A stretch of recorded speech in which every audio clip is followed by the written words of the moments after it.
Hello दोस्तों, स्वागत है आपका हमारे YouTube चैनल याहू बाबा पे। ये हमारा जावास्क्रिप्ट कोर्स से रिलेटेड 12th ट्यूटोरियल है और इस कोर्स में आप इफ स्टेटमेंट सीखने वाले हैं। तो आइए पहले समझते हैं कि इफ स्टेटमेंट है क्या। यहाँ देखिए, इफ का क्या मतलब होता है हिंदी में। अगर मैं आपको बताऊं, इफ का मतलब होता है अगर ऐसा हो तो क्या हो, अगर ऐसा ना हो तो क्या हो।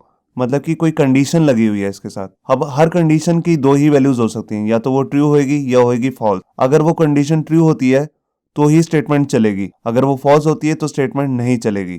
मैं आपको एक इंग्लिश के एक सिंपल एग्जांपल से इसे समझाने की कोशिश करता हूँ। जैसे देखिए, एक इफ की कंडीशन है, इफ टुडे इज मंडे। अगर आज मंडे है तो इसकी दो ही वैल्यूज हो सकती हैं, या तो वो ट्रू होगी या होगी फॉल्स। अगर वो ट्रू होती है तो प्रिंट कर दे MON, मतलब कि मंडे का शॉर्ट फॉर्म। अगर फॉल्स होती है तो आउट हो जाए। अब मैं आपको बताता हूँ कि जावास्क्रिप्ट के अंदर इफ कंडीशन को लिखने का क्या तरीका होता है। यहाँ पर देखिए, इफ स्टेटमेंट के बाद आप राउंड ब्रेसेस देंगे और उसके अंदर एक कंडीशन देंगे। उसके बाद यहाँ पे करली ब्रेसेस हैं, एक स्टार्टिंग की और एक एंड की। इसके अंदर ही आप अपना कोड डाल सकते हैं, जितनी मर्जी स्टेटमेंट डालना चाहें जावास्क्रिप्ट की वो सब डाल सकते हैं। मगर इसकी कंडीशन है कि अगर ये कंडीशन ट्रू होएगी तभी अंदर की स्टेटमेंट जो है वो रन होएगी। मैं आपको एक एग्जांपल से समझाने की कोशिश करता हूँ। मान लीजिए हमारे पास एक वेरिएबल है x और उसकी वैल्यू है 15, और इसके साथ हम यहाँ पर इफ की कंडीशन में से टेस्ट करते हैं। अगर x की वैल्यू 10 से ग्रेटर है तो ही अंदर की स्टेटमेंट प्रिंट हो x इज ग्रेटर। तो यहाँ कंडीशन ट्रू हो गई है, क्योंकि x की वैल्यू है 15 और वो 10 से ग्रेटर है, तो ये वैल्यू प्रिंट हो जाएगी। और अगर हम x की वैल्यू, अब इसको इफ की कंडीशन के साथ अगर चेक करें कि x की वैल्यू अगर 10 से ग्रेटर है तो ये कंडीशन ट्रू नहीं है, क्योंकि 5 ग्रेटर देन 10 नहीं है, तो कंडीशन होगी फॉल्स। तो इसके अंदर जो स्टेटमेंट आने वाली थी ये प्रिंट नहीं होगी, क्योंकि ये कंडीशन हो चुकी है फॉल्स। तो यहाँ पे आपको क्लियर हो गया होगा कि हम कैसे कंडीशन बनाते हैं।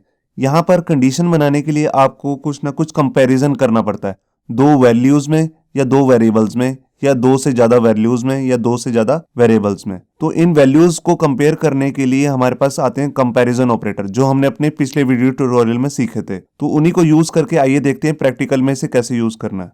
तो यहाँ पर देखिए, हमने अपना डॉक्यूमेंट ओपन कर लिया। ये वही डॉक्यूमेंट है जो हमने अपने पिछले वीडियो ट्यूटोरियल में कंपैरिजन ऑपरेटर्स में सीखा था। तो यहाँ पर अब हम कंसोल ये वाली स्टेटमेंट को डिलीट कर देते हैं और यहाँ से जस्ट हम एक वैल्यू भी चेंज कर देते हैं इनकी।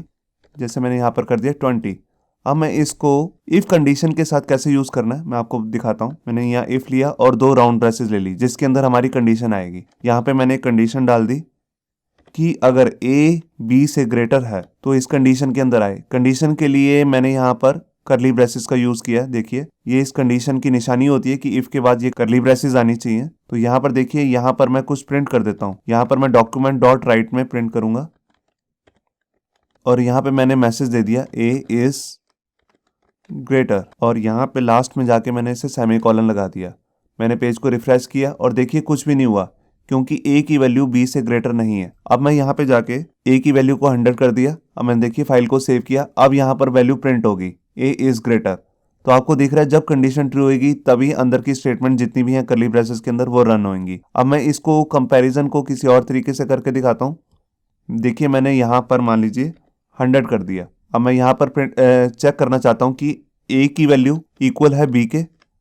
देखिए, ये अभी भी चल रही है।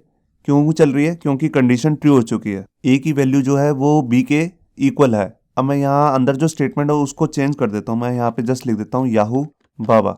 ये स्टेटमेंट तभी प्रिंट होएगी अगर a की वैल्यू जो है वो b के बराबर है। ये देखिए, अब मैंने यहाँ पर जाकर डबल कोट लगाए और अब इनकी वैल्यू चेक करी।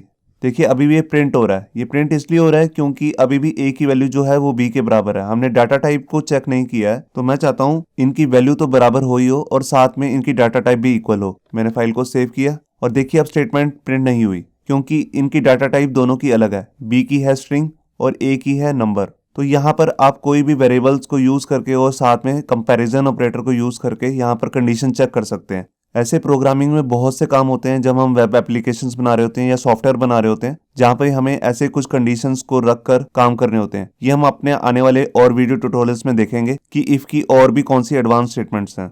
होप सो आपको ये हमारा वीडियो ट्यूटोरियल अच्छा लगा होगा। अगर अच्छा लगा है तो वीडियो को प्लीज़ लाइक करना मत भूलिए।